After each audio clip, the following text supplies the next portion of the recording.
अनुपमा 11 जनवरी 2022। अनुपमा मालविका के लिए एक लोरी चंदनिया चुप जाना रे गाती है और उसे सुलाती है। वो फिर वनराज और अनुज के पास जाती है। अनुज मुक्कू कहते हैं। अनु का कहना है कि वह सो गई थी। वनराज का कहना है कि उन्हें नहीं पता कि मालविका जब उठेगी तो उसकी क्या प्रतिक्रिया होगी, उन्हें उन्हें तैयार रखने की जरूरत है। वो अनु को कुछ समय आराम करने का सुझाव देता है क्योंकि दिन रात की तुलना में अधिक कठिन हो सकता है। अनु अपनी हताशा को बाहर निकालती है और सवाल करती है कि एक आदमी अपनी पत्नी की रक्षा करने की शपथ लेने के बाद उसे कैसे प्रताड़ित कर सकता है। लोग शारीरिक यातना को सामान्य करते हैं और सोचते हैं कि यह ठीक है क्योंकि वह कम से कम रात को घर लौटता है। महिलाएं चुपचाप सहती हैं और अपनी शारीरिक और मानसिक चोटों आदि को छिपाती हैं।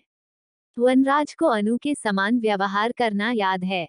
अनु का कहना है कि जी.के. डॉक्टर इमोटो की किताब पढ़ रहे थे जिसमें उन्होंने पानी पर अपने प्रयोग के बारे में लिखा था, जिसमें उन्होंने पानी की एक बोतल को डांटा और पानी की एक और बोतल को लाड़ प्यार किया और बाद में पाया कि डांट की बोतल के बर्फ के क्रिस्टल टूट गए, जबकि लाड़ प्यार करने वालों ने नहीं किया। यह दिखाता है कि जब प्यार पानी को इतना प्रभावित करता है तो यह व्यक्ति को बहुत अधिक प्रभावित करता है। वो अपनी हताशा को बाहर निकालना जारी रखती है और पूछती है कि पुरुष कब तक महिलाओं को पंचिंग बैग समझेंगे, यह भूलकर कि महिलाओं के पास भी घर पर बहुत काम है और वे भी उनकी तरह ही निराश हैं। वनराज कहते हैं जब तक पुरुष खुद को नहीं बदलते। अनुज फिर घरेलू हिंसा और इसे नियंत्रित करने के तरीकों के बारे में चर्चा करते हैं। अनु फिर चाय बनाने जाती है। पाखी वीडियो उसे कॉल करती है। अनु ने नए साल की पार्टी में शामिल नहीं होने के लिए माफी मांगी और परिवार के अन्य सदस्यों को बुलाने के लिए कहा। परिवार शामिल होता है और पूछता है कि वहां क्या हुआ था। अनु पार्टी में शामिल नहीं होने के लिए उनसे भी माफी मांगती है और कहती है कि वो वास्तव में चाहती थी लेकिन नहीं कर सकी। बापूजी कहते हैं कि वहां कुछ गंभीर हुआ होगा। काव्या ने यह बताने की जिद की कि क्या हुआ। बापूजी उसे रोकते हैं। काव्या फिर वनराज के बारे में पूछती है और कहती है कि अगर स्थिति सामान्य है तो उसे वापस भेज दें। बापूजी उसे इतना जिद्दी न होने के लिए डांटते हैं। बा कहते हैं कि वे कुछ समय बाद नया साल मना सकते हैं। अनु उन्हें धन्यवाद देती है और घर के दूसरे कामों में लग जाती है। वनराज घर लौटता है और काव्या को कमरे में नहीं देखता है।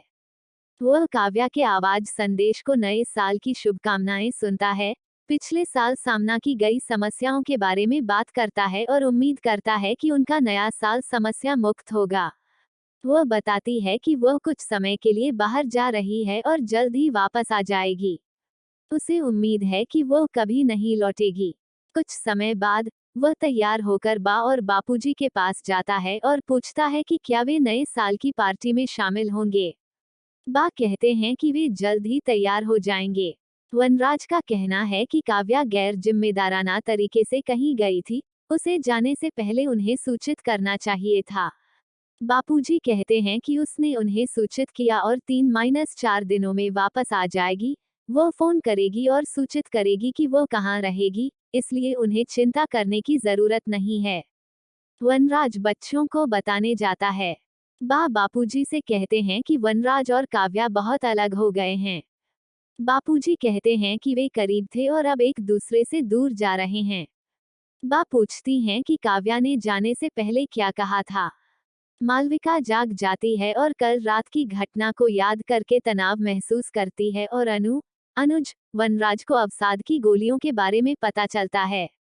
अनु उसके पास जाती है और उसे अनुज के रूप में जल्द से जल्द बाहर आने के लिए कहती है। मुक्कू चिंतित होकर पूछता है कि भाई को क्या हुआ। अनुपमा 11